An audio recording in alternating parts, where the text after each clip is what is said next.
Hello there. I wanted to show you something I've been working on for a couple of days now. I have recreated Minesweeper inside of Minecraft as a fully playable minigame. This is the options board. You can see there are 3 program difficulty settings with different number of mines and different board sizes for each. And you have the ability to create custom boards, changing the size up to a 50 by 50 or down to a 10 by 10 using these buttons, and changing the number of mines up to a limit for each board size by using the mine button here. You can just choose the easy beginner setting there. You can see it'll generate. There's a little bit of lag while it generates. We're given a flag in our mine detector, put into creative mode. And once the board is generated, we're told, and then we can just start right-clicking with our hoe, with our mine detector, to dig out spaces. Once we dig out a space, the number of mines that are adjacent to that space will be revealed. When we hit a 0, like we just did there, it'll show us all of the zeros that are adjacent to that space. So it digs that out until it finds a numbered border, just like it does in your normal Minesweeper game. On the sidebar here, you see there's a mines left objective. If we place down a torch, one of our flags, that goes down by 1. If we pick it back up, it goes up by 1. And if we hit our mine just like that, it's going to blow up the board. And in order to reset it, it's fairly easy. You can come over and you can pick from one of the 3 board options again, or you can set up your custom board again. So we'll just choose the beginner board again. It's going to generate a completely different board. Every time you generate the board, you're going to have a different arrangement of mines. It's a feature of just how it works. For any number of mines that you have distributed, it's always going to be a unique distribution. You can see we got a 4 there, which is actually a little bit rare on a board this size, but they can appear. So on the sidebar, you can see we've got 3 mines left here that we just need to figure out where they are. 1 mine left, which should be right there. And once we complete the board, we'll get a message telling us how long it took us to complete it. It'll clear out the board and it's ready for another playthrough. So how is this all working exactly? Well, it all starts with the Snowman here, who's normally invisible, but we've made him uninvisible so we can actually track him and see what he's doing. He is tracking the bottom right edge of the board if you're looking at it from this orientation. So for all of the different board sizes, this top left edge is always fixed. So whenever we need to summon in command blocks or do anything underneath redstone wise, we can always reference this point. But to get the bottom right edge of the board, what we end up doing is using an execute command and taking the coordinates from this snowman. So what happens is every time that you change your board size, he's actually going to get teleported.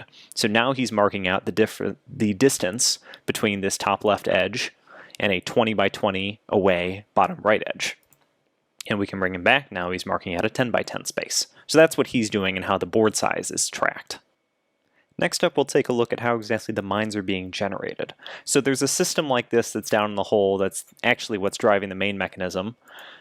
And every time that this little set of command blocks here gets triggered, it's going to remove one from our sidebar here, which is keeping track of how many mines the board is actually going to have on it. It's going to summon in a squid that's invulnerable. Normally it's invisible too, but again, we've removed the invisibility so you can see what's going on. It's going to add one to your sidebar info display. And there's a command down here that's testing this objective over here to see when it gets to 0 so that it tells us to stop. So we can just set that sidebar objective to 5 mines. So we're going to summon in 5 squids here by pushing the button. And once they're all summoned in, that bottom command block is going to trigger and it's going to tell us to stop. Now what happens is that it uses the spread players command to spread these squids randomly around the board up there. So you can see that every time we hit it, it's going to randomly distribute them with whatever the radius that we've set. So we've set a radius of 1 so they can be right next to each other for a maximum distance of 2 from the center points. That distributes them in our little 5 by 5 radius. Next up, we're going to move them down by 2, which we have to do because they always spawn on the top block when you use the spread players command. Then we're going to execute at the squids and place a block of cobblestone. Now these are actually our mines. We don't use TNT just because it's a little dangerous to have TNT floating around with a whole bunch of redstone. You don't want it to accidentally blow up on you. And then we just get rid of the squids. So now we're left with, on this layer, our cobblestone mines. So now that we have our mines in place, we need to figure out for each cell how many mines are adjacent to that cell. So if we use this green tile here as an example, you can see that there are up to 9 spots where there could be a mine for any single cell. And so underneath each cell, we're going to summon in a wither skull. Now normally when you actually summon in the entity version of these, they're invisible and they're floating, but I put one here just so you can kind of get a visualization for what's going on. This is on the same layer as our mines are, so you can see in this situation we have two mines that are adjacent. This top block isn't particularly relevant for this section, but it would set a melon stem so that the dirt up here wouldn't revert, as soon as you hoe it, it wouldn't revert back to dirt. And then down here, this is the command that we really care about for this section.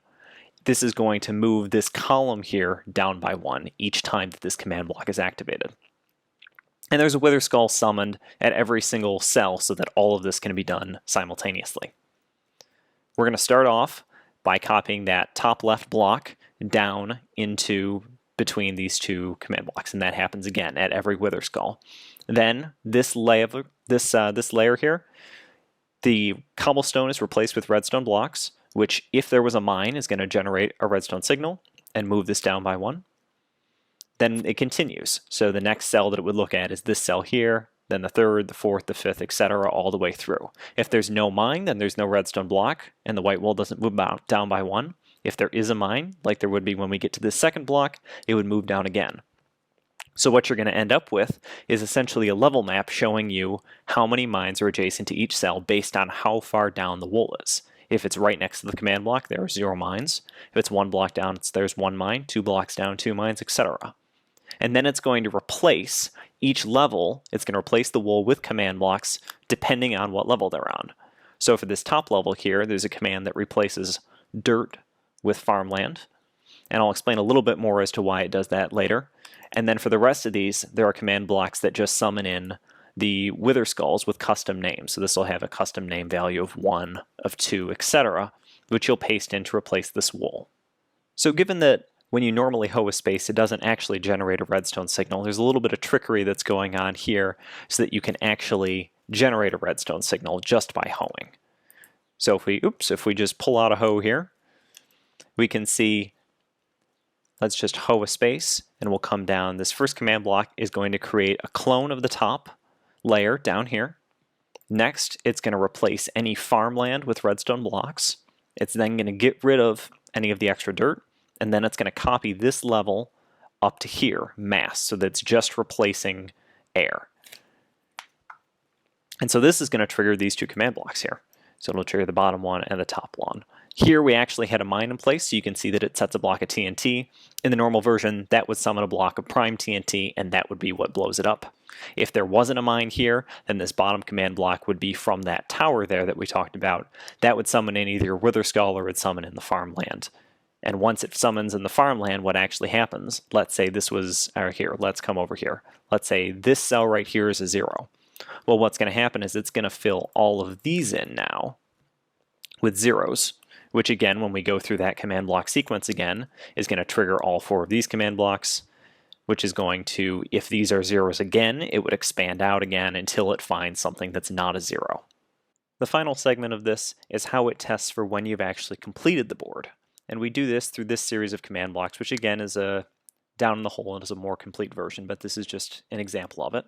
It starts off by copying the mines down, and then it's going to replace air with farmland, and then replace the cobblestone mines with farmland, and then plant in seeds. And this is all done simultaneously so that the farmland doesn't have a chance to revert back to dirt.